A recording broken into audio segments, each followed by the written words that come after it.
Hi, and welcome to the distance section of C and Software Tools class. This is just a short video that I record at the start of every semester.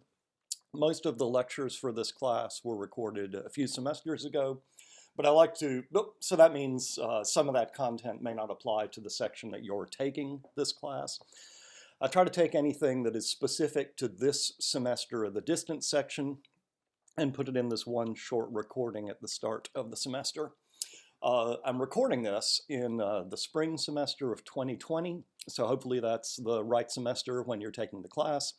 My name's David Sturgill, and in addition to teaching the distance section, which I've done for a few years, I'm also teaching one of the on-campus sections. The distance section tends to be one of the smaller ones, maybe with 20 or 25 students in it.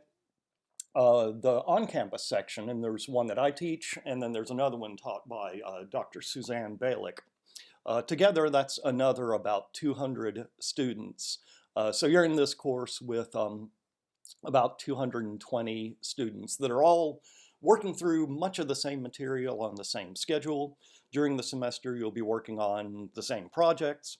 You'll be taking exams at about the same times in the semester. You'll be working on out-of-class exercises, and it won't just be the distance sections who are doing that, but it'll be all three sections of the class. Running the class like this, keeping all three sections synchronized, lets us get a lot of use out of our available teaching staff. I picked, and so in particular, when you need help on something, you should be able to get help from any instructor or TA in the class. I started to say I've already picked a few times during the week for office hours for me, and I listed them there at the top of that page. Sorry. So if campus is nearby for you, if it's easy enough to make a trip to campus, you're welcome to come by and see me during one of those office hours. We've also got, like I said, Dr. Suzanne Balick and 4 TAs working with this class. And we've asked them all to pick a few hours a week to have office hours. Since we're all working through the material on about the same schedule, any of these people ought to be able to help you out if you're having trouble with a project or an exercise or just preparing for an exam. I should mention up at the top of the slide, in addition to my regular office hours on campus, I have an online office hour that I hold once a week just for the distance section. This semester I picked Tuesday evening from 9 o'clock to 10 o'clock for that. And there should be a link up near the top of our Moodle page that'll take you to an online chat session if you want to talk to me that way. I'll also say for the office hours, most of our TAs have already picked their office hours, and we keep those organized in a web page. I included the URL down there at the bottom, but there's also a link to that in our Moodle page. And especially if someone has to change an office hour, we'll try to update that web page so it always shows the standard times for everybody's office hour. I mentioned these lectures were recorded a few semesters ago. The ones you're seeing should have been recorded or were recorded in spring of 2018. When I recorded those lectures, I knew that we'd be saving them for a few semesters worth of the distance section. So I tried not to say anything that I knew would become out of date, like talking about the current project or an exercise that's due this coming weekend or something like that.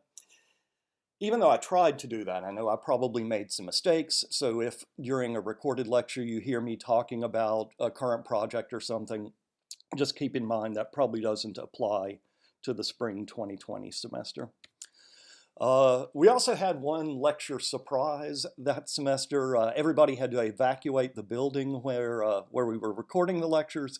So there's a point near the end of one of the lectures, I think it's somewhere around lecture 18, where the students and I all get up and leave the classroom because they came by and told us we had to.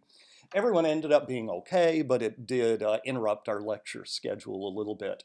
So don't be surprised when that happens. It set us behind a little bit in the material, but we eventually caught back up. For the lecture slides, for the distance section, since it was recorded a few semesters ago, I try to keep the copies of the slides that are posted on Moodle unchanged, so they should match what you see in the recordings. If I have to go in, if there's something important that I have to go in and change, like there's a little material near the start of lecture 3 that I ended up changing, if I have to make a change like that, I'll usually post both versions of the slides, so the original ones that should match the recording, along with any modified ones that I have to, or any changed versions that I feel like I have to make available.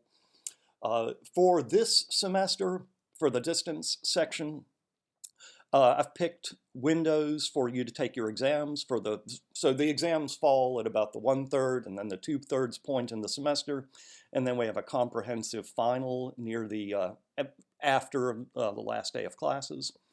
I picked windows when you can schedule a time to take these exams, and I've listed them here. They should also be on our Moodle page, and I think probably the Engineering Online office will send you these also. For the first exam, I picked February 11th through 13th. For the second one, I picked March 24th through 26th. And for the last one, I picked April 28th through the 30th. And those are all Tuesday to Thursday windows, so hopefully that'll make it easy to plan ahead for that.